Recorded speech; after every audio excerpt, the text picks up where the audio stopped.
Assalamualaikum warahmatullahi wabarakatuh. Alhamdulillah hamdan katsiran tayyiban mubarakan fih kama yuhibbu rabbuna wa yardah. Wassalatu wassalamu ala nabiyyina wa habibina Muhammadin wa ala alihi wa sahbihi wa man tabi'ahum bi ihsanin ila yaumiddin amma ba'du. Ma'asyiral muslimin. Al-Qur'anul Karim, kitab suci yang mulia, Allah subhanahu wa ta'ala turunkan dengan sebagai petunjuk, rahmat, kabar gembira, dan berbagai macam kemuliaan-kemuliaan dan keutamaan-keutamaan yang Allah jadikan padanya. Allah subhanahu wa ta'ala berfirman, فَإِمَّا يَأْتِيَنَّكُمْ مِنِّي هُدًى فَمَنِ اتَّبَعَ هُدَايَ فَلَا يَضِلُّ وَلَا يَشْقَى.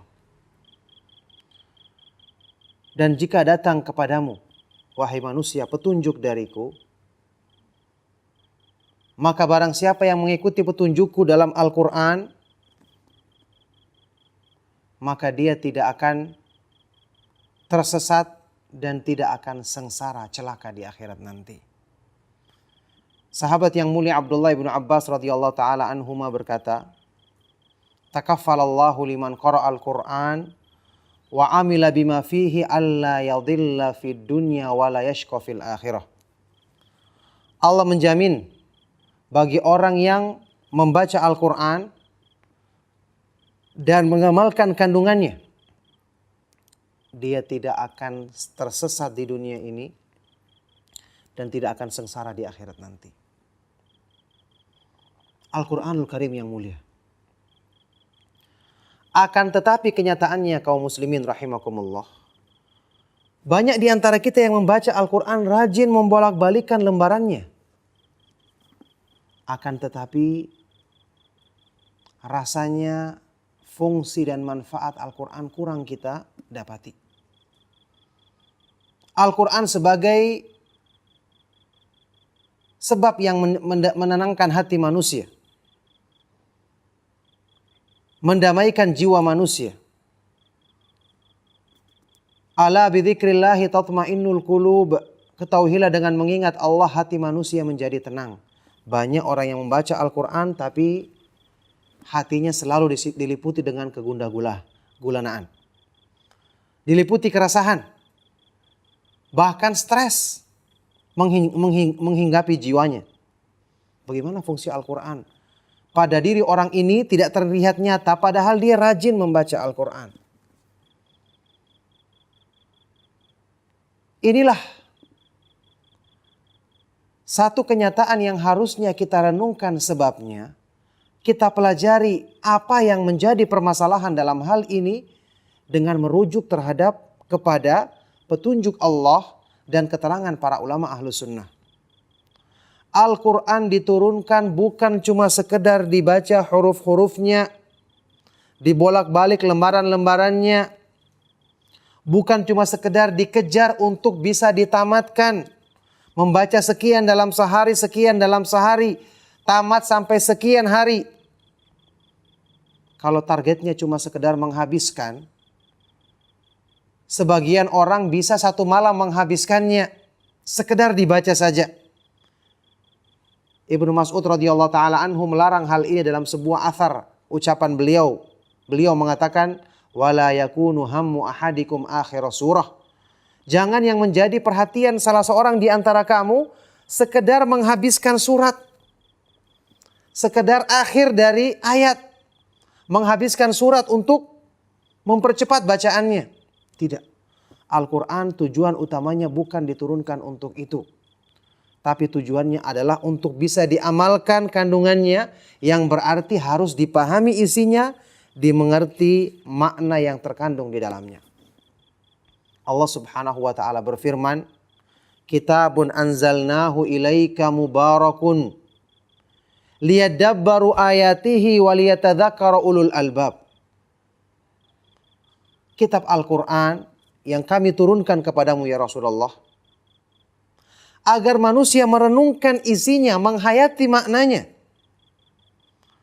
Kitab yang Al-Quran yang kami turunkan kepadamu ya Rasulullah, yang penuh dengan keberkahan, penuh dengan kebaikan, agar manusia menghayati isinya, merenungkan maknanya, dan agar orang-orang yang berakal bisa mengambil pelajaran darinya. Fungsi Al-Quran itu akan didapatkan secara sempurna oleh manusia tergantung dari bagaimana mereka memahami isinya, meresapi kandungannya, menghayati keindahannya. Makanya Al-Quran memang merupakan petunjuk, obat bagi penyakit hati, busyra lil muslimin, kabar gembira bagi orang-orang yang muslim, orang-orang yang beriman, berserah diri. Merupakan penjaga dari segala keburukan, sebab untuk memotivasi dalam kebaikan, hidayah kepada jalan yang lurus, dan sekian banyak fungsinya. Tetapi kalau kita tidak paham isinya, tidak mengerti kandungannya, apakah kita akan dapatkan fungsi tersebut dengan sempurna? Tentu tidak. Makanya Ibnu Qayyim rahimahullah ta'ala ketika menjelaskan hal ini, menyatakan satu pernyataan penting. Beliau berkata, walakinna dzalika mauqufun ala fahmihi wa ma'rifatil muradi minhu. Akan tetapi fungsi dan manfaat dari Al-Quran ini tergantung dari apa? Sejauh mana kita memahaminya dan mengerti kandungan yang terdapat di dalamnya. Makanya ada orang yang membaca Al-Quran bahkan menghafalnya, rajin menelaahnya, tapi dia tersesat dari jalan Allah Subhanahu wa ta'ala. Jawabannya ada, bahkan banyak. Orang-orang Khawarij, mereka adalah Al-Qurra. Bukan cuma rajin membaca, mereka penghafal Al-Quran. Tapi Al-Quran tidak mempengaruhi hati mereka, tidak merubah jiwa mereka menjadi lebih baik. Mereka bahkan meyakini keyakinan yang menyimpang karena mereka tidak memahami Al-Quran dengan pemahaman yang benar sesuai dengan yang dipahamkan atau yang dijelaskan oleh Rasulullah SAW di hadapan para sahabatnya. Makanya dalam hadis riwayat Imam Muslim, ketika menjelaskan tentang orang-orang Khawarij, Rasulullah SAW bersabda tentang mereka, yaqra'unal Qur'an la yujawizu hanajirahum. Mereka membaca Al-Quran, tapi Al-Quran tidak melampaui tenggorokan mereka, tidak merasuk ke dalam hati mereka. Makanya Al-Quran tidak bermanfaat untuk membersihkan, memperbaiki akidah mereka, keyakinan mereka, tidak bermanfaat untuk menyelamatkan mereka dari kesesatan, karena mereka tidak memahami kandungannya dengan benar. Itulah sebabnya Rasulullah SAW bersabda, wal Qur'anu hujjatun laka au alaik. Al-Quran itu adalah argumentasi untuk membelamu atau justru untuk membantahmu. Maksudnya kalau kamu pahami, kamu amalkan, maka dia akan membelamu di hadapan Allah Subhanahu wa ta'ala.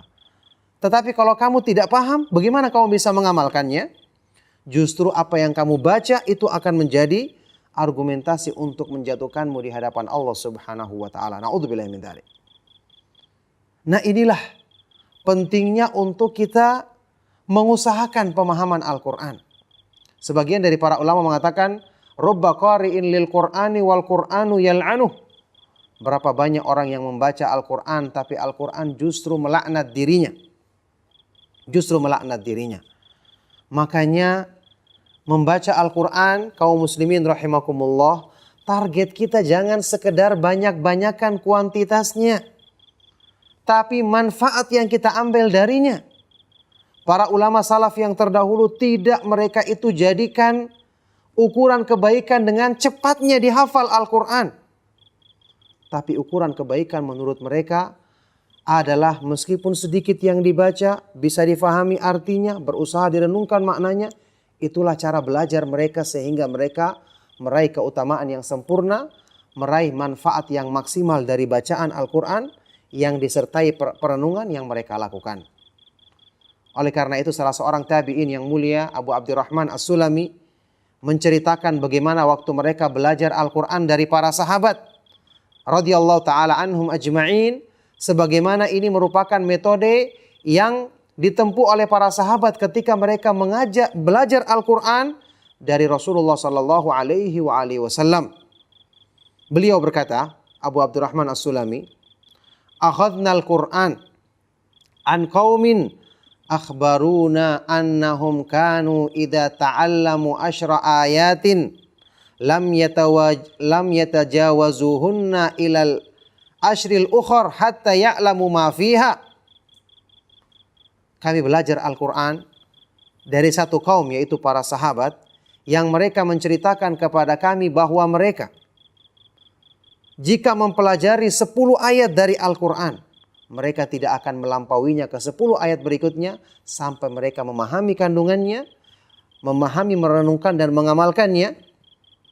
Ini adalah cara belajar yang benar, yang dengan ini mereka dimuliakan oleh Allah Subhanahu wa taala, bisa mengambil manfaat dan fungsi yang sempurna dari ayat-ayat Al-Quran yang diturunkan untuk kebaikan dan keberkahan bagi hidup manusia.